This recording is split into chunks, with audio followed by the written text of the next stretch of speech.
सर्वे करने के लिए इधर साथियों आए। कांग्रेस का देश आजाद भले ही नहीं था, कांग्रेस का बोलबाला था।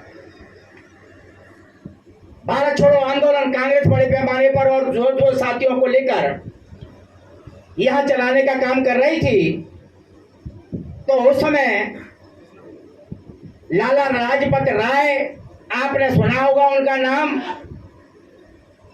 उन्होंने नारा दिया साइमन गो बैक, साइमन वापस जाओ, साइमन वापस जाओ।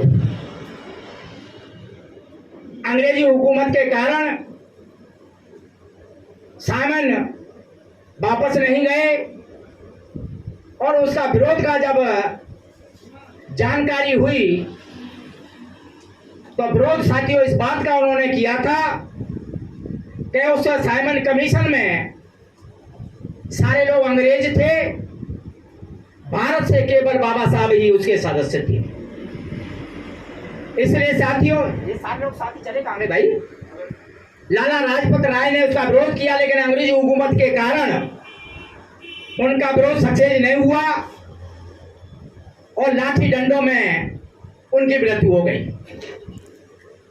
अंग्रेजों ने अपना काम चालू किया और साथियों ये कमीशन जो आया उसने अपना काम चालू किया और उसकी सूची बनना साथियों चालू हुई। उस सूची में लाखों की संख्या में लोग सूची में सम्मिलित होना चालू हुए। इस बात की कांग्रेस एंड कंपनी के लोगों को मालूम पड़ा, कुछ वर्ण व्यवस्था के हिसाब से ऊपर के लोगों को भी इस बात का ज्ञान हुआ कि इसमें लाखों करोड़ों लोगों की संख्या में अगर इस सूची में लोग शामिल हो जाएंगे तो आने वाले समय में इनको जो सुख सुविधाएं मिलेंगी ये काफी हद तक संपन्न हो जाएंगे।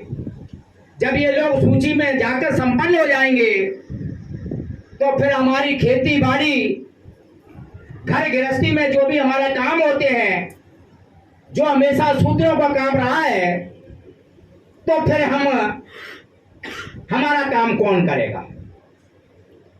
इसको रोकने के लिए साथियों ने प्लान बनाया। बाबा साहब दिन में कमेटी के साथ अपनी बात को लोगों को साथ में अंग्रेजों के साथ में रहते थे और रात में इस जो शूद्र समाज के लोग हैं उनको घर घर जाके मोहल्लों मोहल्लों में जाकर समझाने का काम करते थे और जो भी कमीशन आएगा उस कमीशन को आप अपनी दुख दर्द जो भी आपको परेशानी है वो साथियों बताने का काम करेंगे। लेकिन साथियों गांधी एंड कंपनी के लोगों ने, जो हमारे लोग वर्ण व्यवस्था के हिसाब से शूद्र समाज के लोग थे, उनको बरगलाने का काम किया कि अम्बेडकर तो अछूत है, चमार है। अगर आप लोग बाबा साहब की बात को, अछूत की चमार की बात को मानेंगे तो आप भी चमार हो जाओगे। तो साथियों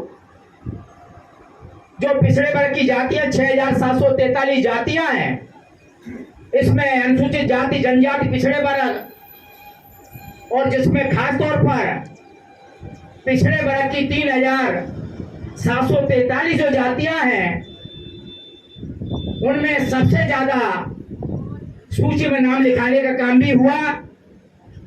लेकिन जिन लोगों ने पहले बाबा साहब की बात को मानकर सूची में नाम लिखाया और फिर गांधी की बात को मानकर उस सूची में से साथियों नाम कटवाने का साथियों काम हुआ।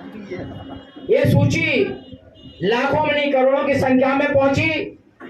उस अनुपात को देखकर तो साथियों